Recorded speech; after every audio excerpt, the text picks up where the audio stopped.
من لساني يفقهوا قولي.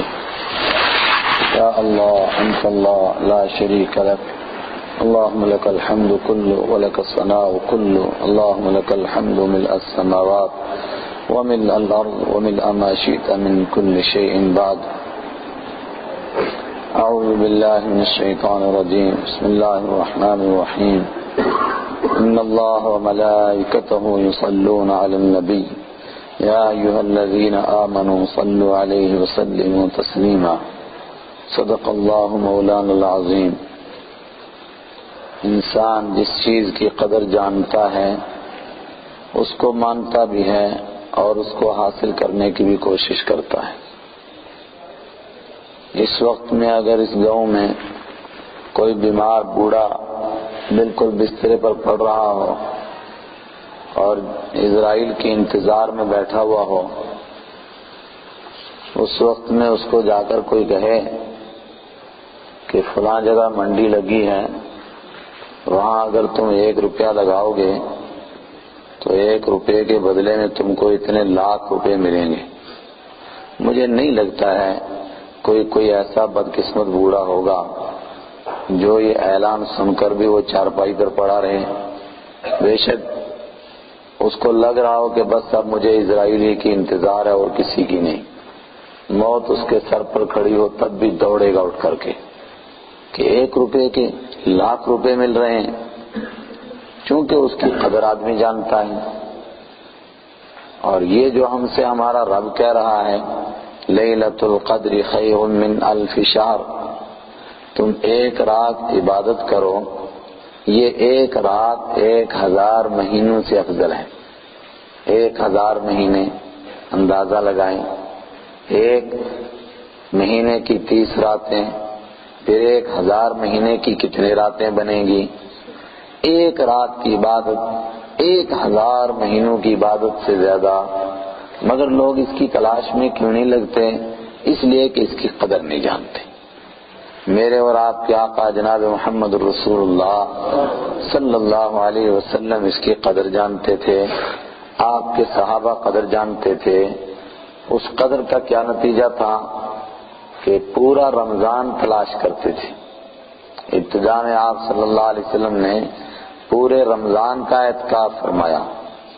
اولاً پہلے عشرہ کا اعتکاف فرمایا کہ شاید اس میں لیلۃ القدر ہے. پھر دوسرے عشرہ کا اعتکاف فرمایا کہ شاید اس میں لیلۃ القدر ہے. پھر امت کے لیے اللہ نے آسانی فرما دی، آخر عشرے کا اعتکاف فرمایا اور فرما دیا کہ غالب یہی ہے کہ لیلۃ القدر آخری 10 دنوں میں ہے، آخری 10 راتوں میں ہے. انہی میں سے کوئی رات ہے. طے کر کے اللہ نے نہیں بتایا. کس لیے نہیں بتایا؟ وہ ہم جیسے کمزوروں کو ہی دکھانا چاہتا ہے، ظاہر کرنا چاہتا ہے. اگر وہ کہہ دیتا کہ 1 رات ہے تو لوگ بستر اوڑھ کے سو جاتے مست ہو کے، کہتے اب نماز پڑھنے کی بھی کیا ضرورت، زکوٰۃ دینے کی بھی کیا ضرورت، فلاں رات ہے ہی معلوم ہے، بس اس میں عبادت کر لیں گے. لیکن لوگ بھی بڑے چالاک ہیں. لوگ نہیں چالاک، کہنا چاہیے شیطان بڑا چالاک ہے. شیطان نے پھر بھی لوگوں کو بتا دیا کہ حضور صلی اللہ علیہ وسلم نے پورے رمضان تلاش کی تھی، پھر دوسرے 20 دنوں میں تلاش کی، پھر آخری 10 دنوں میں تلاش کی. تم چھوڑو، تم 1 ہی دن تلاش کر لو، 27ویں کو وہی کافی ہو گئی. آخری 10 دنوں میں. اور پھر اس میں بھی اللہ کے رسول صلی اللہ علیہ وسلم کے ذریعے سے اللہ نے ہمارے لیے سہولت کر دی کہ ان 10 دنوں میں بھی خالی 5 راتیں رہ گئیں، 21ویں، 23ویں، 25ویں، 27ویں اور 29ویں. ان 5 میں عبادت کرو. ان 5 میں سے ہی کوئی 1 ہوگی. ویسے دوسری راتوں کی بھی فضیلت آئی ہے، لیکن غالب کہا کہ ان 5 میں ہے. ان میں تلاش کرو، کسی 1 میں مل جائے گی، اور جس میں بھی مل گئی تو بیڑا پار ہو جائے گا. لیکن ملتی ہے تلاش کرنے والے کو. اگر کوئی آدمی تلاش کرے گا تو ملے گی، ورنہ وہ گوجری کا محاورہ ہے نا، جاگتا گی کٹی تو سوتا گا کٹا. جو کہیں بھینسوں نے بچے دینے تھے نا، تو جو جاگتے رہے ان کی بھینسوں نے بھی بچے دیے، جو سو گئے انہوں نے بھی دیے. کچھ بھینسوں نے کٹڑے دیے، کچھ نے کٹڑیاں دی. جاگنے والوں نے کٹڑے تو سونے والوں کے پیچھے رکھ دیے اور کٹڑیاں اپنے کھاتے میں رکھ دی. وہاں سے محاورہ بنا کہ جاگتوں کے کچڑی اور سونے والوں کے کٹڑے. لیکن دین سے دوری کی بات ہے، اللہ معاف فرمائے کہ لوگوں کو اس کی قدر ہی نہیں ہے. بس آ جاتے ہیں، ایک رواج ہے، رسم ہے، پہنچ گئے وہاں. حضرت امام مالک رحمۃ اللہ علیہ کا بہت عجیب قسم کا ایک ارشاد ہے. دو ان کے جملے بہت زبردست. ایک تو فرمایا اس امت کا آخری آدمی بھی اسی چیز کے ذریعے سے کامیاب ہوگا جس کے ذریعے سے پہلا آدمی کامیاب ہوا تھا. شاید ہم اس کے معنی کو نہیں سمجھے. یعنی آخری آدمی جس کے دور میں ایٹم بم بھی آ جائے گا، جس کے دور میں نیفام بم بھی آئے گا، جس کے دور میں میزائل بھی آئیں گی، جس کے دور میں جٹ طیارے بھی آئیں گے، اس آخری آدمی کو بھی کامیابی اسی دین کو مضبوطی سے پکڑنے سے ملے گی جس دین کی وجہ سے سب سے پہلے آدمی کو جنگ بدر میں کامیابی ملی تھی. اور اگر آخری آدمی اس دین کو چھوڑ دے گا تو پھر چاہے اس کے پاس طیارے بھی ہوں، اس کے پاس ٹینک بھی ہوں، اس کے پاس توپیں بھی ہوں، اس کے پاس ایٹم بم بھی ہوں، ہائیڈروجن بم بھی ہوں، اس کے پاس میزائل بھی ہوں، اس تمام کے باوجود وہ ذلیل اور رسوا ہو کر رہے گا.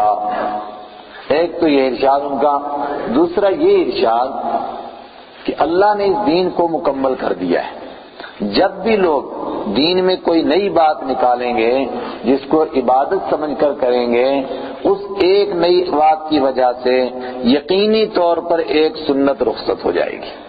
نئی بات ایک نکلی، لوگوں کے ذہنوں میں آیا کہ 27ویں رات ہے، اور یہ 27ویں رات چلو رمضان کی تو پھر بھی کچھ تک بھی بنتا ہے. پوری دنیا میں کسی علاقے میں کسی کو معلوم نہیں کہ معراج کی رات کون سی ہے.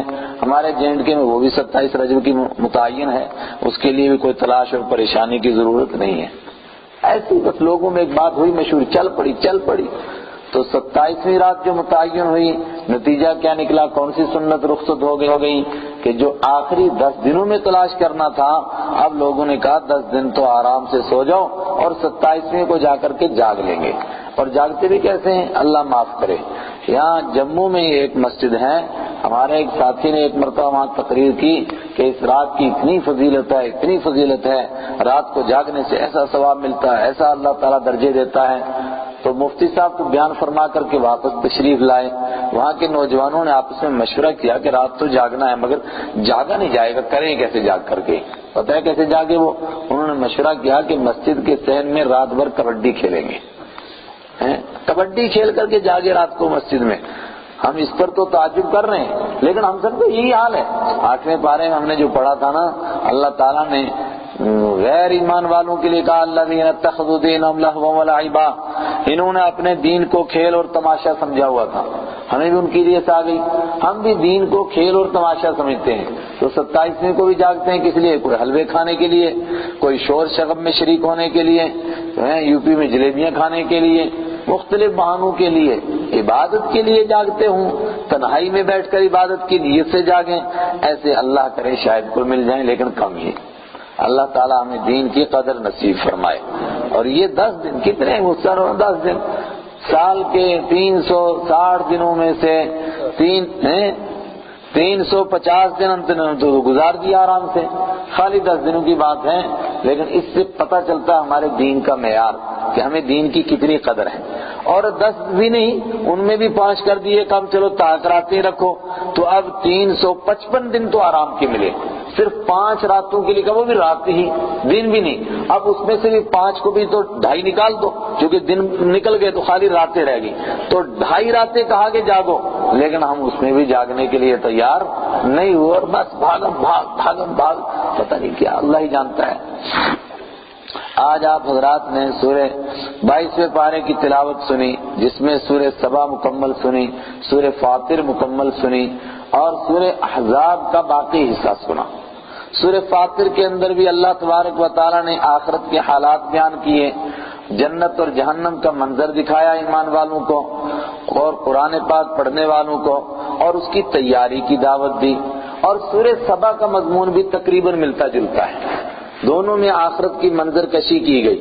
اور البتہ سورہ سبا میں فاطر کے مقابلے میں زیادہ کھول کر کے بیان کیا، آخرت کا منظر دکھاتے ہوئے. اس سے پہلے بھی یہ منظر آپ نے پڑھا ہے کہ قیامت کے دن مختلف قسم کے لوگ آپس میں جھگڑیں گے. جو لوگ گمراہ ہوئے ان کو گمراہ کرنے کے جو اسباب جو ذرائع ہوئے تھے وہ مختلف قسم کے تھے. ایک ذریعہ یہ بھی تھا کہ کچھ لوگ تھوڑے سے نچلے طبقے کے ہوتے ہیں، وہ دوسرے لوگوں کے پیچھے چلتے ہیں، تو دوسروں نے جیسے چلے یہ بھی ان کے پیچھے چل پڑے. یا کچھ دوسرے ہوتے ہیں جو مذہب کے نام پر لوگوں کو گمراہ کر دیتے ہیں تو یہ ان کے پیچھے چلتے رہے.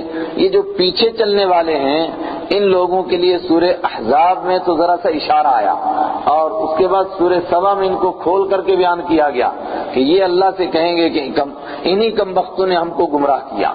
یہ جو لوگ آگے آگے چلتے تھے بڑے لوگ لیڈر حضرات یہ کہیں گے جھوٹ بولتے ہیں، ہم نے کہا ان کو گمراہ کیا، ایسے خامخواہ ہمارے اوپر الزام لگاتے ہیں.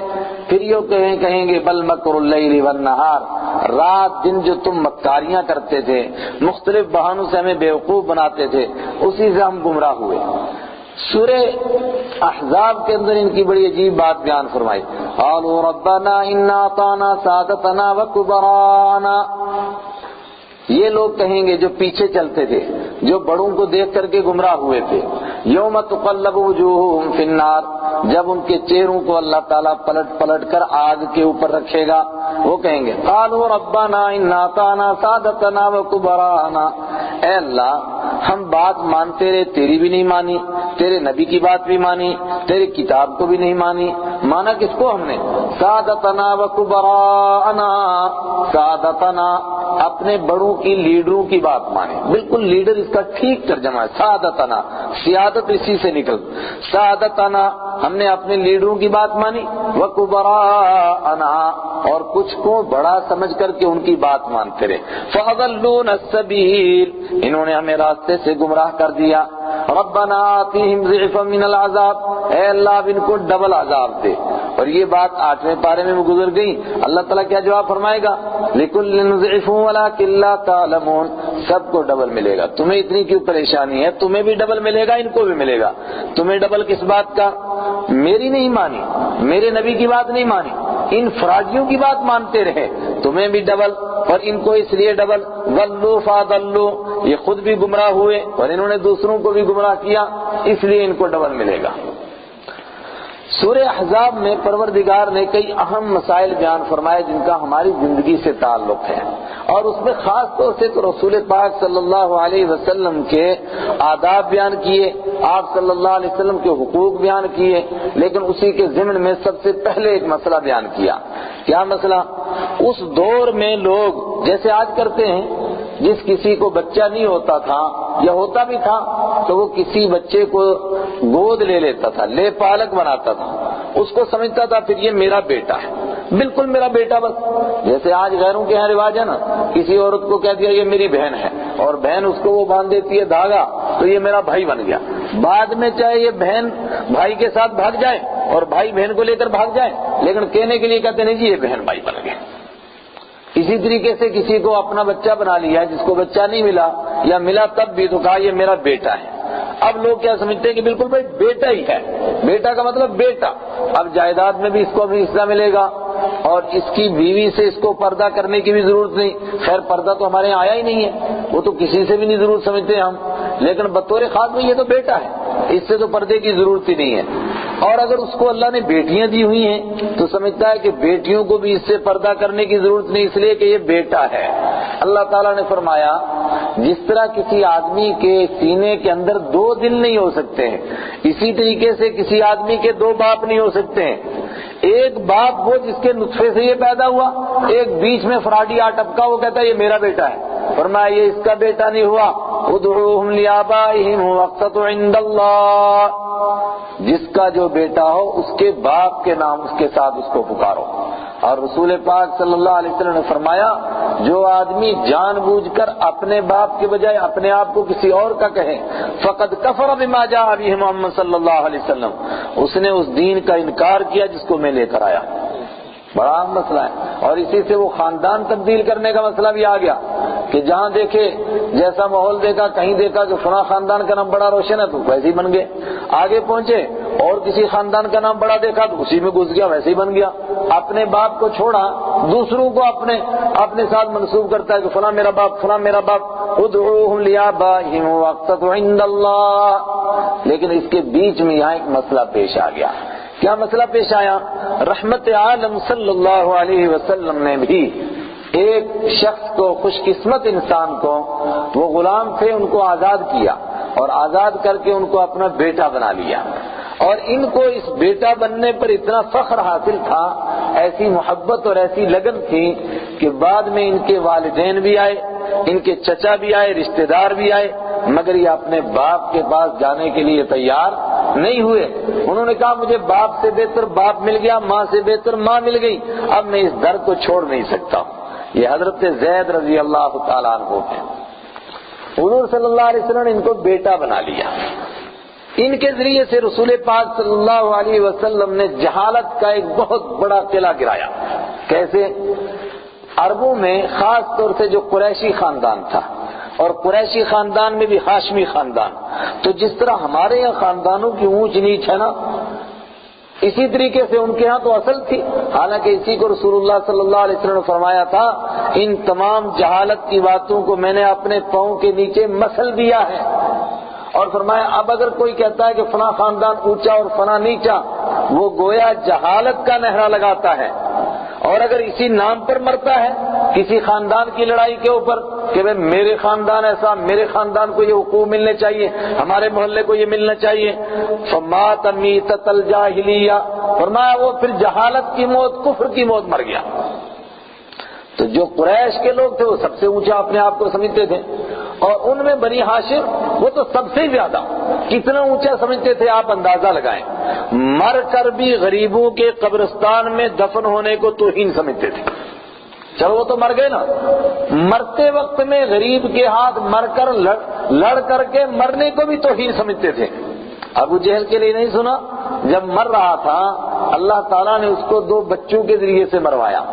یاد ہے نا، 2 چھوٹے بچے لائن میں کھڑے تھے، انہوں نے پوچھا کہ بھئی وہ ابو جہل نام کا شخص کون ہے؟ تو ایک صحابی نے بتایا کہ وہ ہے. فرمایا فطار علی، ٹوٹ پڑے اس کے اوپر، ایسے گئے جیسے کہ اڑ کر جاتا ہے شاہین. اسی کے ذریعے سے خدا نے اس کو جہنم رسید کیا. لیکن مرتے ہوئے اس نے کیا کہا؟ اس کا جملہ آج تک تاریخ میں موجود ہے. اس نے کہا ہائے میری بدقسمتی، مجھے عرب کا کوئی بڑا پہلوان گراتا تو میرے بچے بھی کہتے کہ ہمارا باپ تو بڑا بہادر تھا، لیکن کیا کرے مقابلے کا پہلوان بھی بہت بڑا تھا. اور کوئی شریف خاندان ہوتا، یا لیتنی یقتل الحقار، ہائے مجھے یہ گاؤں والے مار رہے ہیں، یہ گاؤں والے بچے مجھے چھوٹے چھوٹے لڑکے قتل کر رہے ہیں، میں کتنا بدقسمت انسان ہوں، مجھے موت بھی شرافت والی اور عزت والی موت بھی نصیب نہیں ہوئی. اتنی بڑی ان کی ناک، اتنا اپنے آپ کو بڑا سمجھتے تھے. دوسرے پارے میں آپ نے ایک آیت پڑھی ہے، وہاں میں نے اس کا ترجمہ نہیں کیا تھا. اللہ تعالیٰ حج کا ذکر کرتے ہوئے حاجیوں سے کہتا ہے، اللہ تعالیٰ آپ سب کو حج نصیب فرمائے. فرمایا جب عرفات سے واپس آؤ تو رات کو مزدلفہ میں ٹھہرنا ہے. یہاں مزدلفہ میں اللہ کو یاد کرو. کیسے یاد کرو؟ فرمایا ایسے یاد کرو جیسے باپ دادا کو یاد کرتے تھے، او اشد ذکرا، بلکہ اس سے بھی زیادہ سخت یاد کرو.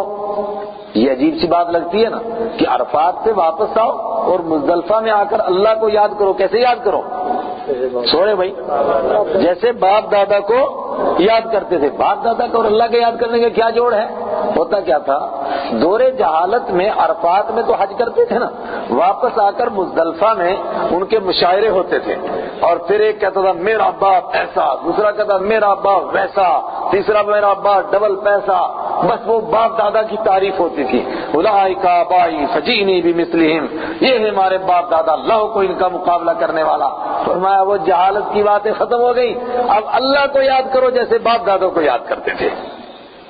فاذکروا اللہ کذکر آبائکم او اشد ذکرا، اللہ کو یاد کرو جس طرح جہالت میں باپ دادا کو کرتے تھے، او اشد ذکرا، یا اس سے بھی زیادہ مضبوط یاد، بلکہ اس سے بھی زیادہ اللہ کو یاد کرو.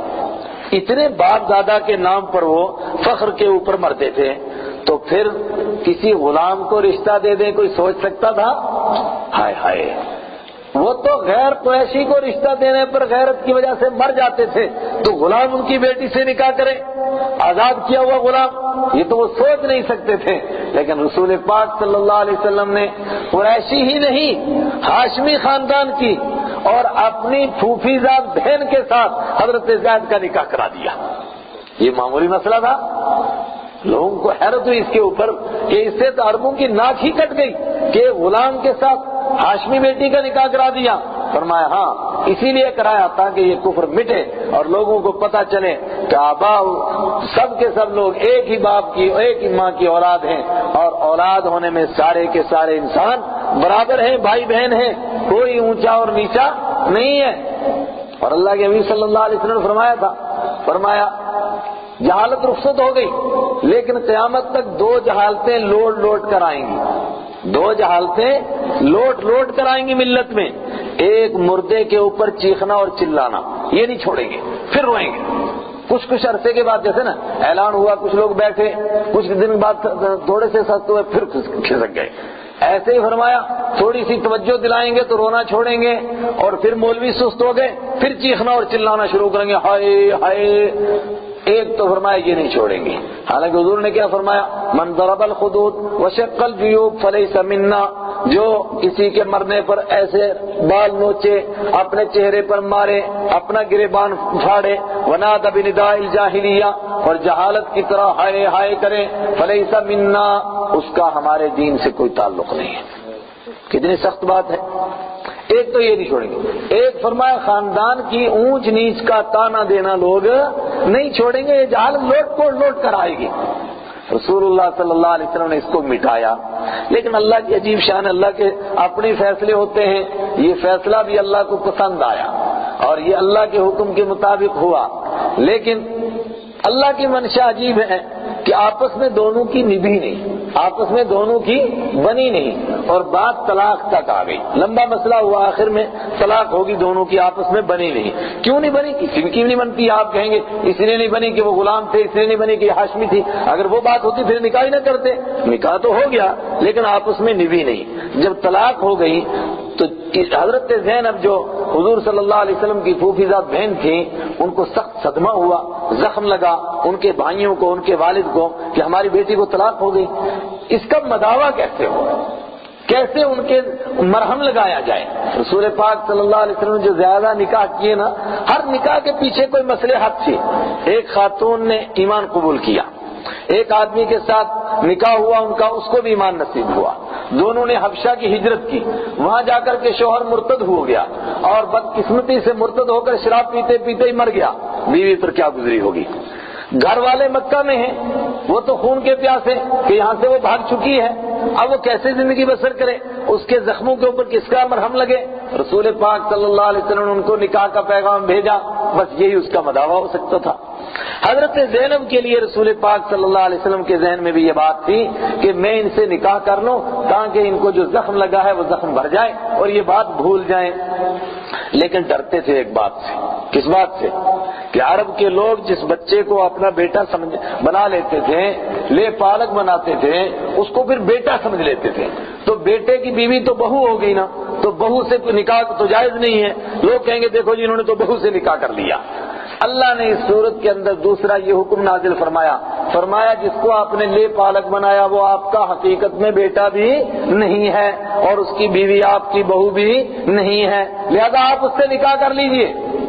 حضرت زید رضی اللہ تعالی عنہ کو اب تک لوگ کہتے تھے زید ابن محمد صلی اللہ علیہ وسلم، یعنی ان کے ساتھ کس کا نام لگا ہوا تھا؟ حضور صلی اللہ علیہ وسلم. آج جب یہ اعلان ہوا کہ آج کے بعد ان کو زید ابن حارثہ کہا جائے گا، ان کے باپ کا نام لیا جائے گا، ان کو بڑا دکھ ہوا. اللہ تعالیٰ دلوں کی دوا پیدا کرتا ہے نا. اس کی دوا پتہ ہے کیا پیدا کی اللہ نے؟ پورے قرآن پاک میں 1,00,000 سے زیادہ صحابہ ہیں اور بڑے بڑے صحابہ، حضرت ابوبکر، حضرت عمر، حضرت عثمان، کسی کا نام قرآن میں نہیں آیا. اگر نام آیا تو کس کا آیا؟ حضرت زید رضی اللہ. فلما قضى زید منها وطرا وزوجناكها، فلما قضى زید، حضرت زید کا نام آ گیا نا، کسی طور پر آیا حضرت زید کا نام آ گیا تو وہ خوش رہتے تھے کہ کوئی بات نہیں، میرا نام حضور صلی اللہ علیہ وسلم کے نام سے تو الگ ہوا لیکن قرآن میں موجود ہو گیا، قرآن میں درج کر دیا گیا. ایک تو یہ مسئلہ بیان کیا، اور یہ مجھے اور آپ کو بھی سمجھنے کا مسئلہ ہے کہ آج بھی ہم پانی لے بیٹھے کیا سمجھتے ہیں کہ جس کو لے پالک بنایا وہ بیٹا ہے، اور پھر وہ جھگڑا کھڑا ہوتا ہے جائیداد کا. فرمایا اس کو جو دینا ہے زندگی میں دے دو، انتقال ہو گیا تو جائیداد میں اس کو حصہ نہیں ملے گا. ہاں وصیت کر سکتے ہو مگر تیسرے حصے کی، اس سے زیادہ نہیں. ایک یہ مسئلہ بیان کیا. اس کے بعد اس پوری سورت تقریباً اس کے 2 رکوع میں جنگ احزاب کا ذکر ہے۔ جب رسول پاک صلی اللہ علیہ وسلم مدینہ تشریف لے گئے تو دوسرے سال جنگ بدر ہوئی، تیسرے سال احد ہوئی، چوتھے سال بھی جنگیں ہوئیں، 5ویں سال میں یہودیوں نے عرب کے لوگوں کو ورغلایا اور سارے عربوں کو بھڑکایا اور مکہ والوں کو خاص طور سے بھڑکایا، تو سارے عربوں نے مل کر کے مکہ پر حملہ کیا اور ایک فیصلہ کیا کہ آخری حملہ کرو اور اس چراغ کو ہمیشہ کے لیے بجھا دو۔ یہ حملہ چونکہ مختلف پارٹیوں نے کیا تھا، اس لیے اس جنگ کا نام ہی ہو گیا پارٹیوں والی جنگ، جنگ احزاب، اور سورت کا نام بھی ہو گیا سورہ احزاب۔ اس میں اللہ نے ان کی اس جنگ کا ذکر کیا ہے۔ اور اس جنگ کا دوسرا نام ہے غزوہ خندق، کہ رسول پاک صلی اللہ علیہ وسلم نے اس میں حضرت سلمان فارسی کے مشورے سے ایک خندق کھودی تھی اور 17 دن تک محاصرہ لگا تھا، لیکن یہ پار نہیں کر پائے تھے، اور آخر میں اللہ تعالیٰ فرمایا وَرَدَّ اللَّهُ الَّذِينَ كَفَرُوا بِغَيْظِهِمْ لَمْ يَنَالُوا خَيْرًا۔ دیکھو اللہ کی قدرت ہے، یہ غصے میں بھرے ہوئے تھے، 1000 بلکہ دوسری روایت کے مطابق 12,000 لوگ آئے تھے، اور اندر سے یہودی اور اندر کے جو منافق تھے وہ بھی مسلمانوں کے دشمن ہو گئے، لیکن فرمایا اللہ نے ان کے دلوں میں رعب ڈالا اور ان کو غصے میں بھرا ہوا واپس کر دیا۔ لم ینالوا خیرا، وہ مسلمانوں سے کچھ بھی نہ لے سکے۔ کیا اللہ کی قدرت! یہ غزوہ احزاب کا اس میں ذکر ہے۔ اسی میں چونکہ منافقوں نے بڑا مکاری کی تھی تو منافقوں کا بھی ذکر ہے۔ فرمایا ایمان والوں کی کیسی شان ہے۔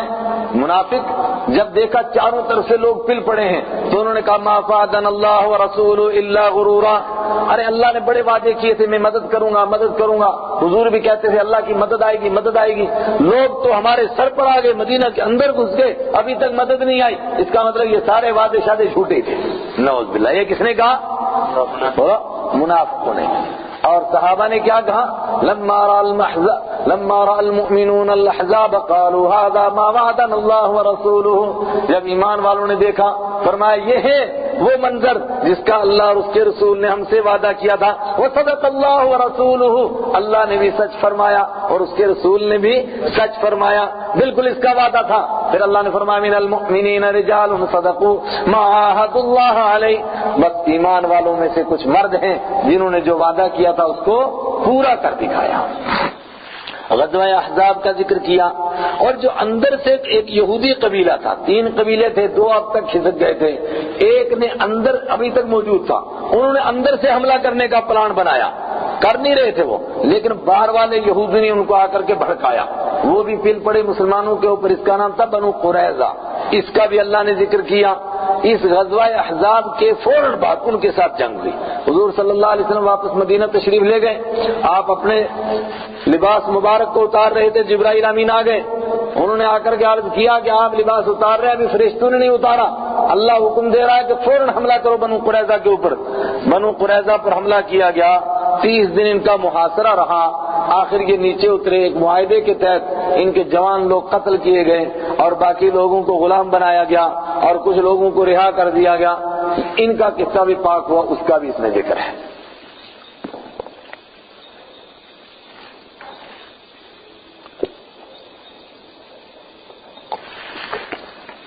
رات جاگنے کی، لیکن ساتھیوں کو نیند آ رہی ہے، اس لیے اب اس تفصیل کو چھوڑتے ہوئے میں نے جو آیت اس کی خطبے میں پڑھی تھی وہ آیت سنانا چاہتا ہوں۔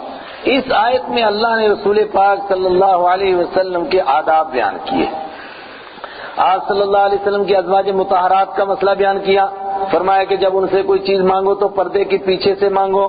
آپ صلی اللہ علیہ وسلم کے ازواج کے آداب بیان کیے، فرمایا ان کو کہا گیا کہ جب کوئی جواب دو تو فلا تخضعن بالقول، نرمی کے ساتھ جواب مت دو۔ اور ایک اور ادب بیان کیا گیا کہ حضور صلی اللہ علیہ وسلم کے گھر میں بغیر اجازت کے مت آؤ، اور جب کھانے کے اوپر دعوت کے اوپر بلائے جاؤ تو جب ٹائم دیا جائے بلانے کا تب آؤ، وقت سے پہلے آ کر کے تم برتنوں کو دیکھنے لگ جاؤ بھئی پکا کھانا نہیں پکا، ایسا نہ کرو۔ اور یہ حضور صلی اللہ علیہ وسلم کے ذریعے سے قیامت تک سارے ایمان والوں کو ادب سکھایا گیا۔ اللہ اپنے بندوں کو ادب سکھاتا ہے نا، کہ اگر کوئی دعوت کرے تو اس نے بلایا 2 بجے، آپ جا کر کے 10 بجے بیٹھ گئے اور دیکھنے لگ گئے برتنوں کو، نہ یہ نہیں، اور جس کو بلایا جائے بس وہی آئے، اگر اس نے پورا گھر بلایا پورا گھر جائے، ورنہ ایک آدمی بلائے تو ایک جائے، رسول پاک صلی اللہ علیہ وسلم کی دعوت کی ایک صحابی نے، آپ صلی اللہ علیہ وسلم کے ساتھ ایک ساتھی اور ہو گئے، مسئلہ پوچھتے پوچھتے دروازے کے قریب پہنچے، جب دروازے کے قریب پہنچے نا حضور صلی اللہ علیہ وسلم نے گھر والے سے پوچھا، فرمایا آپ نے صرف مجھے بلایا تھا، یہ سب ساتھ میں طفیلی لگ گئے ہیں، چاہے آپ واپس کرو چاہے ان کو اندر آنے کی اجازت دو۔ انہوں نے عرض کیا میں اندر آنے کی اجازت دیتا ہوں، جو آپ کے ساتھ آئے میں اس کو واپس کر سکتا ہوں۔ یہ مسئلہ بیان کیا گیا، اور جب کھانا کھا چکو فرمایا فانتشروا، پھر اپنے اپنے کام کے لیے نکل جاؤ، وہاں باتیں کرنے لگ جاؤ، گپیں لگانے لگ جاؤ، اور حضور صلی اللہ علیہ وسلم تمہارے اٹھنے کا انتظار کریں کہ کب یہ لوگ اٹھیں اور مجھے موقع ملے تو میں بھی آرام کروں۔ ایسا نہ کرو، حضور صلی اللہ علیہ وسلم کے ادب سکھائے گے۔ ان ادبوں میں سے ایک ادب سکھایا، ان اللہ وملائکتہ یصلون علی النبی یا ایھا الذین آمنوا صلوا علیہ وسلموا تسلیما۔ اے ایمان والو ایک ادب یہ سنو، اللہ اور اس کے فرشتے رسول اللہ صلی اللہ علیہ وسلم پر درود بھیجتے ہیں۔ اللہ نے ایک وعدہ کیا تھا حضور صلی اللہ علیہ وسلم کے لیے، وَرَفَعْنَا لَكَ ذِكْرَكَ، ہم نے آپ کے ذکر کو اونچا کر دیا۔ فرمایا اب اللہ بھی رحمتیں بھیجتا ہے، اللہ کے فرشتے بھی رحمتیں بھیجتے ہیں۔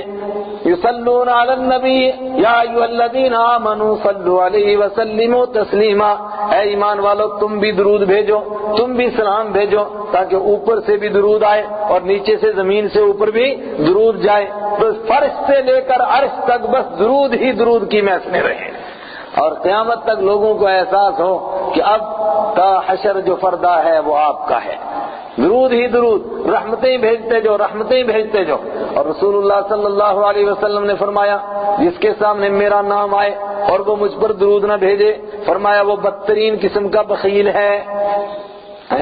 اور آپ صلی اللہ علیہ وسلم نے فرمایا اللہ نے وعدہ کیا ہے جو میرے اوپر ایک مرتبہ درود بھیجے گا اللہ اس کے اوپر 10 رحمتیں بھیجے گا۔ اگر کسی کو اللہ کی رحمت کا مستحق بننا وہ کیا کرے؟ مجھ پر درود بھیجے۔ اور ایک حدیث تو بہت عجیب، فرمایا ان اول الناس بی یوم القیامہ المصلون علی، قیامت کے دن سب سے قریب میرے وہ لوگ ہوں گے اور میری شفاعت کے مستحق وہ لوگ ہوں گے جو میرے اوپر درود بھیجتے ہوں گے۔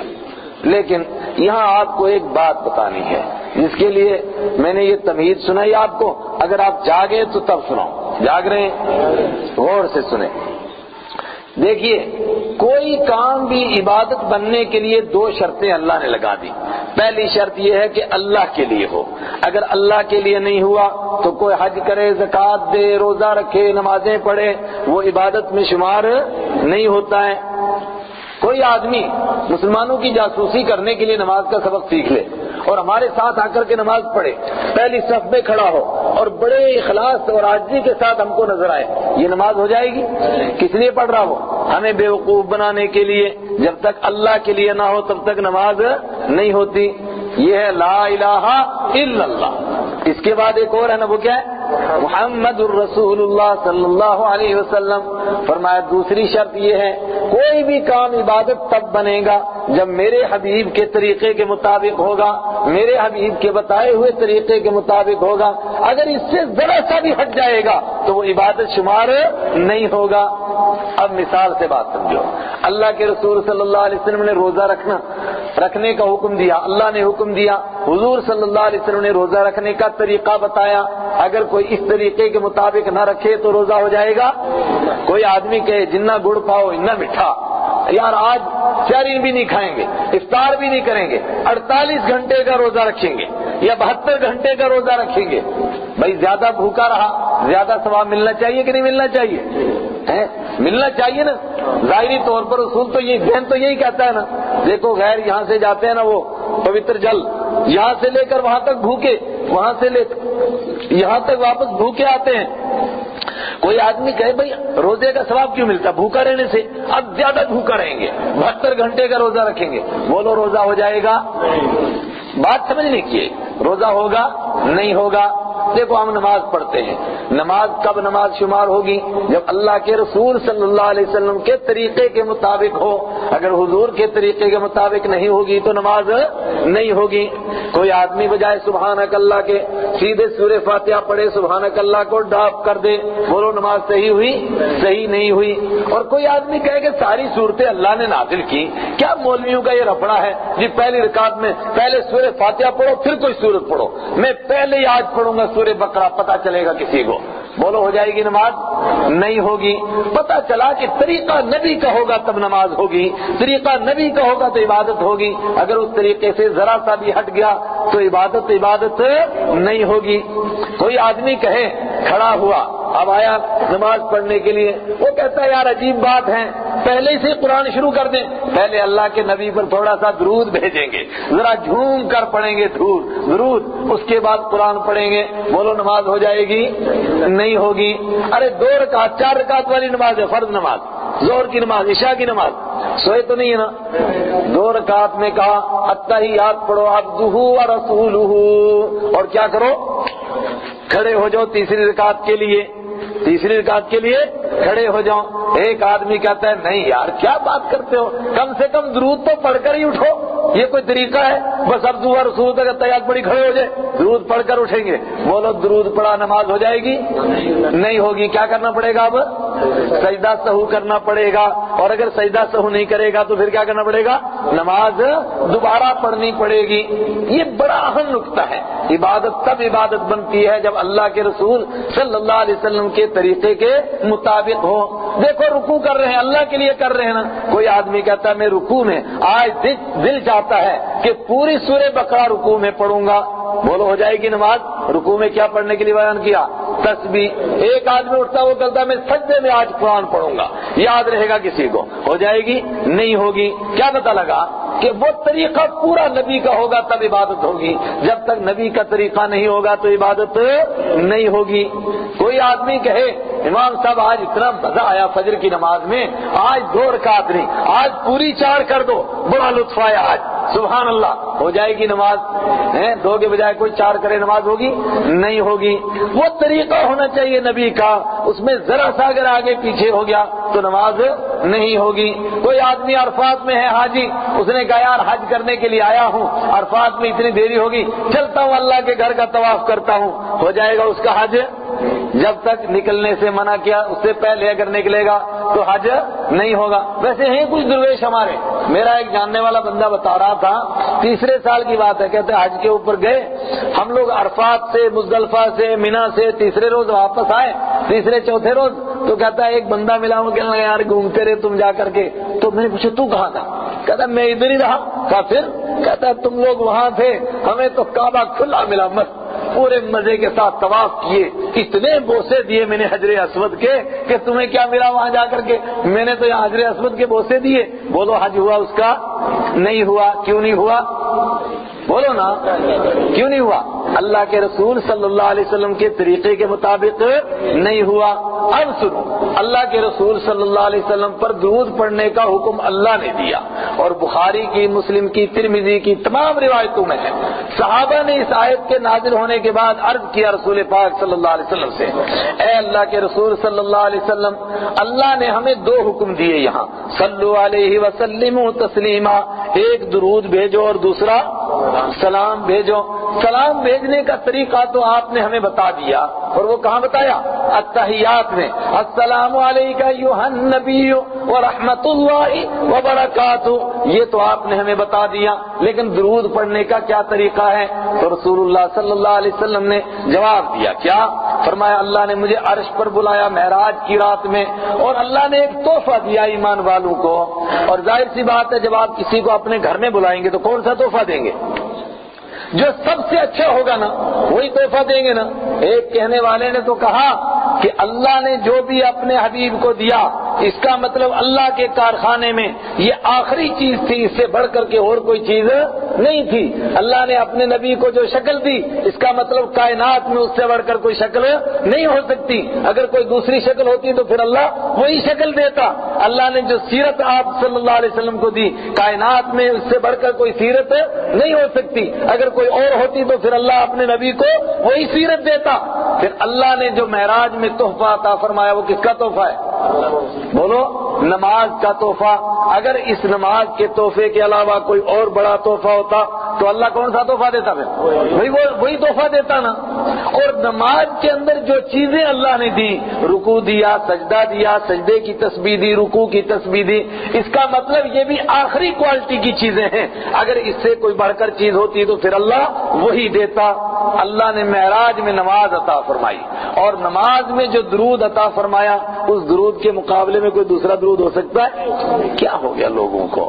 اللہ کے رسول صلی اللہ علیہ وسلم نے یہ درود سکھایا، اللہم صلی علی محمد وعلی آل محمد، یہ درود آخر تک۔ اور اس کے علاوہ رسول پاک صلی اللہ علیہ وسلم نے اور بھی کچھ درود بتائے، اور ہر ایک درود کی الگ الگ فضیلت بتائی، لیکن یہ جو درود ابراہیمی ہے یہ تمام درودوں کا تاج ہے، یہ سب سے اوپر اس لیے کہ یہ نماز میں پڑھا جاتا ہے، اس کے مقابلے میں کوئی دوسرا درود نہیں ہو سکتا۔ اور اس کے پڑھنے کا طریقہ بھی اللہ نے بتایا۔ اللہ کے نبی صلی اللہ علیہ وسلم نے کیا طریقہ بتایا؟ کھڑے ہو کر کے پڑھیں، بولو، رکوع میں جا کر کے پڑھیں، سجدے میں جا کر کے پڑھیں، کہاں پڑھا ہے؟ طریقہ بتایا، بیٹھ کر کے دو زانوں بیٹھو، گھٹنے ٹیک کر کے بیٹھو، اور پھر میرے نبی کے اوپر درود بھیجو، یہ طریقہ ہے۔ اس سے درود پڑھو گے تو درود مقبول ہوگا، اور اس طریقے کو چھوڑ دو گے تو پھر درود مقبول نہیں ہوگا۔ ڈرامہ تو ہو سکتا ہے، درود نہیں ہو سکتا ہے۔ امت بہکی جا رہی ہے۔ آج ہم نے دیکھا میوزک کے اوپر ناچ کر کے لوگ درود پڑھ رہے ہیں۔ میں نہیں دیکھا بھائی، ٹیون نہیں ہے، میوزک پر وہ ٹیون بج رہی ہے، تو پوچھو یہ کیا کہتا ہے؟ یہ درود کی ٹیون ہے، نعوذ باللہ۔ اللہ کے رسول صلی اللہ علیہ وسلم فرماتے ہیں، میں دنیا میں آیا، دو چیزیں مٹا دی میں نے، ہاتھ سے بجنے والا باجا بھی اور منہ سے بجنے والا باجا بھی، اور درود نہیں۔ میں نے ایک ٹیون دیکھی، نعوذ باللہ، ایک آدمی کے پاس جاء الحق وضحق الباطل، جاء الحق وضحق، اس کے ساتھ ڈھول بج رہا تھا اور وہ یہ آیت پڑھ رہے تھے ساتھ ساتھ میں۔ اقبال نے کیسے تڑپ کر کہا تھا، ہزار بار بشویم دہن ز مشکو گلاب، ہنوز نام تو گفتن کمال بے ادبی۔ اگر 1000 مرتبہ میں اپنے منہ کو گلاب سے دھوؤں تب بھی آپ کا نام لیتے ہوئے آقا شرم آتی ہے کہ کہیں کوئی بے ادبی نہ ہو جائے۔ اور یہاں میوزک کے اوپر درود پڑھا جا رہا ہے۔ اللہ ہمیں دین کی سمجھ عطا فرمائے۔ سب سے افضل درود کون سا بولو؟ جو اللہ نے اپنے نبی کو دیا اور نماز میں سکھایا، اور اس کے بعد وہ سارے درود جو رسول پاک صلی اللہ علیہ وسلم نے بتائے، اور اس کے علاوہ اگر کوئی پنجابی میں، کوئی فارسی میں، کوئی مراٹھی میں، کوئی ترکی میں بنا لے، وہ بنائے ہوئے درود افضل ہوں گے یا اللہ کے نبی کا درود؟ ایک درود اللہ کے نبی نے سکھایا اور ایک درود میں اور آپ بنائیں۔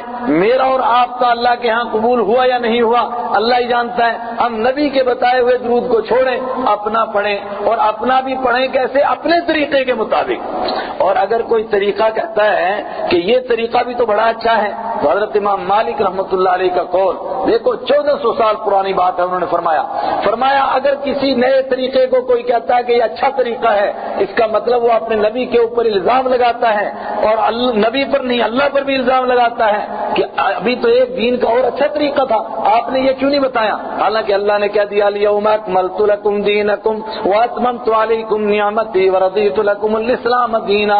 لوگوں دین مکمل کر دیا، اب دین کی کوئی بات باقی نہیں بچی، جتنے خیر کے کام تھے وہ اپنے نبی کے ذریعے سے تم کو سکھا دیے ہیں۔ اب اگر کوئی نیا طریقہ ایجاد کرو گے تو اللہ کے نبی صلی اللہ علیہ وسلم فرماتے ہیں، من احدث فی امرنا ھذا فہو رد، جو بھی کوئی طریقہ اپنے انداز سے نکالے اور بولے یہ بھی نیکی کا طریقہ، فرمایا وہ مردود، اس لیے کہ میں نے نہیں سکھایا تو تم کو کہاں سے معلوم ہوا کہ یہ نیکی کا طریقہ ہے؟ اللہ ہمیں سنت پر عمل کرنے کی توفیق عطا فرمائے۔ امام مالک کا یہ قول، فرمائے ایک سنت مٹتی ہے تو اس کی جگہ کئی خرافات پیدا ہوتی ہیں۔ اللہ ہمیں صحیح سنت پر عمل کرنے کی توفیق عطا فرمائے۔ اور میرے ایمانی بھائیوں، میں آپ کو ایک آخری اپنا تجربہ بھی بتاؤں اور اس پر بات ختم کروں۔ ہم نے اپنے استاد سے سنا تھا، فرمایا درود کی اتنی فضیلت ہے، تنگ دست اگر درود کو پڑھے گا تو خوشحال ہو جائے گا۔ حالانکہ درود پڑھنا چاہیے آخرت کے لیے، لیکن پڑھے گا تو اللہ خوشحال کر دے گا۔ بے اولادہ اگر پڑھتا رہے گا اللہ اولاد عطا فرما دیتا ہے، اور گم شدہ چیز والا پڑھے گا اللہ اس کی گم شدہ چیز بھی ملا دیتا ہے، اور اگر کچھ بھی نہ ملے تو اللہ کے رسول صلی اللہ علیہ وسلم نے کیا فرمایا کہ قیامت کے دن سب سے قریب میرے وہ لوگ ہوں گے، نمازوں والے، صدقے والے، زکوٰۃ والے، حج والے، فرمایا یہ سب ہیں، لیکن سب سے قریب کون ہوں گے؟ جو سب سے زیادہ درود پڑھتے ہوں گے۔ اللہ مجھے اور آپ کو درود پڑھنے کی توفیق عطا فرمائے۔ اور بات ختم کرنے سے پہلے اللہ جانتا ہے، بات اللہ نے دل میں ڈال دی، جمعے کا دن آئے گا اور رمضان کا آخری جمعہ ہے، جمعہ کے دن ایک درود کی خاص فضیلت ہے۔ عصر کی نماز کے بعد مغرب کی نماز سے پہلے 80 مرتبہ ایک درود پڑھنے کی فضیلت ہے۔ فرمایا جو 80 مرتبہ پڑھے گا اللہ اس کو 80 سال کی عبادت کا ثواب عطا فرمائے گا، نفلی عبادت کا، فرض نہیں، نفلی عبادت کا۔ وہ درود ہے اللہم صلی علی محمد النبی الامی وعلی آلہ وصحبہ وسلم، یہ درود ہے۔ اللہ تعالیٰ ہم سب کو صحیح دین سمجھ کرنے کی توفیق عطا فرمائے اور عمل کرنے کی توفیق عطا فرمائے۔ وآخر دعوانا ان الحمدللہ رب العالمین۔